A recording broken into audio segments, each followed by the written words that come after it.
Have you ever imagined that a 17-year-old girl could survive a plane crash where the aircraft broke apart mid-air and fell over a jungle surrounded by venomous insects, wild animals, and dense forest? This story is based on a real incident, and it is counted among the most unbelievable survival stories in the world.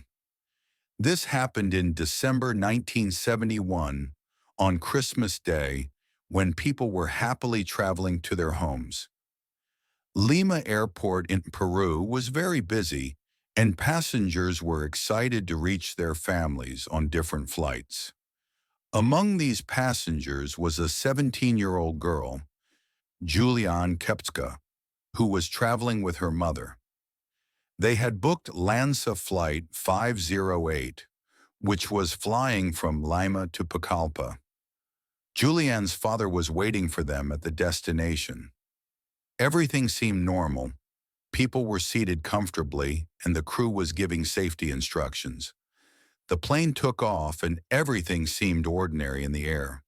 The mountains and jungle looked beautiful through the windows. Juliane and her mother were calmly talking.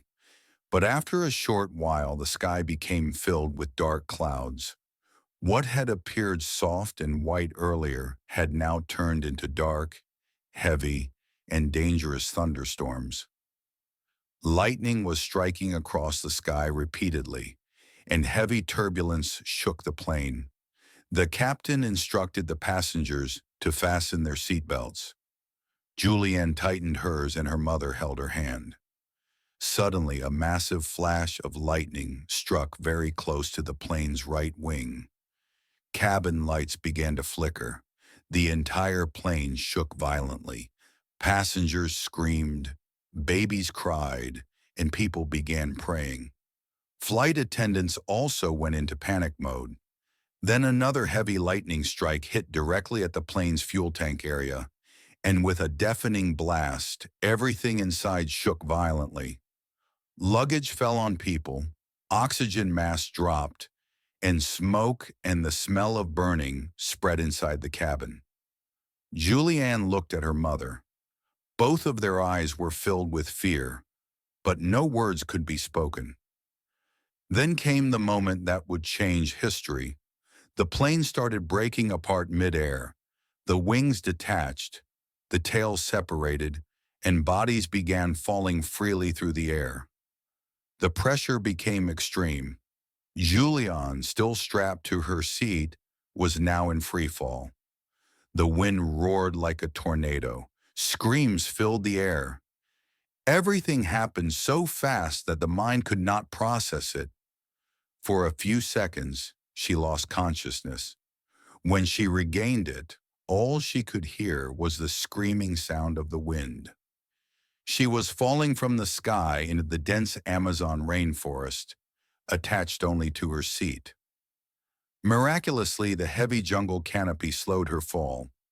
The trees absorbed the impact like a cushion, and she hit the ground with a tremendous jolt, after which everything went dark, silent. Hours later, Juliane opened her eyes. Blood was flowing from her wounds. Her shoulder was dislocated. Her spine was heavily bruised. One eye was almost closed, and cuts covered her entire body. There were only insects to threaten her survival. She looked around. No passengers, no voices. Her mother was nowhere in sight. The humid jungle air buzzed with insects.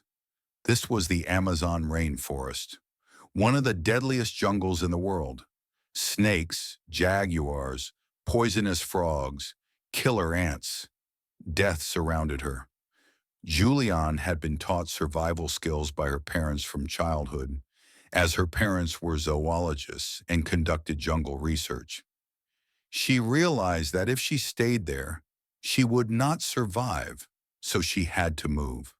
Her legs hurt terribly, her back was injured, but she mustered courage and got up. The first task, find a water source.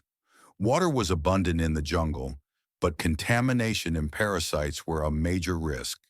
The sounds of the jungle were extremely creepy. Sometimes a heavy crunch, sometimes a distant roar, sometimes the attack of insects, and above all, heavy rainfall. On the first day, she searched around the crash site for bodies and seats to find something to eat. But all the bodies were badly decomposed and covered by insects. She found a few chocolates. That was all she could eat. Night came, and the real horror of the jungle began. Mosquitoes drank her blood, leeches attached to her legs, and every sound felt like a heart attack. Yet she survived. On the second day, Juliane found a small stream. She followed the survival rule: move along with the water source, because streams eventually lead to a bigger river, and rivers lead to civilization. She began walking in the water to erase footprints and avoid predator attacks. The Amazon, often called the Green Hell, had humidity so high that breathing was difficult. But Juliane's determination was on another level. Days passed. She walked 8 to 10 hours each day without food. Her wounds became infected. Maggots formed on one arm. The pain was so intense that she wanted to scream, but she had no energy. She suffered from dehydration and fever. Sometimes she lost consciousness, but she kept drinking water. On the fifth day, she came across a group of crashed bodies, among which was a female body, possibly her mother. The dead body was covered by insects and badly injured. Juliane cried but could not stop. The jungle allowed no time for mourning. On the sixth, seventh, and eighth days, she continued following the stream deeper into the forest. Multiple times she nearly encountered snakes, and crocodiles stared at her from the river. Once she tripped over a root and fell into the water, but each time she got up. On the ninth day, she achieved a major milestone. She found a wooden boat and a small hut, signs of human presence. But no one was there. The hut contained some survival supplies: gasoline. She used the gasoline on her wounds to remove maggots.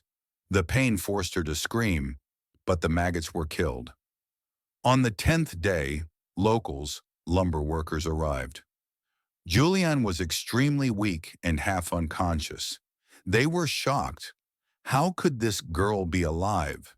They immediately took care of her and transported her by boat to civilization hospitals, news agencies, doctors.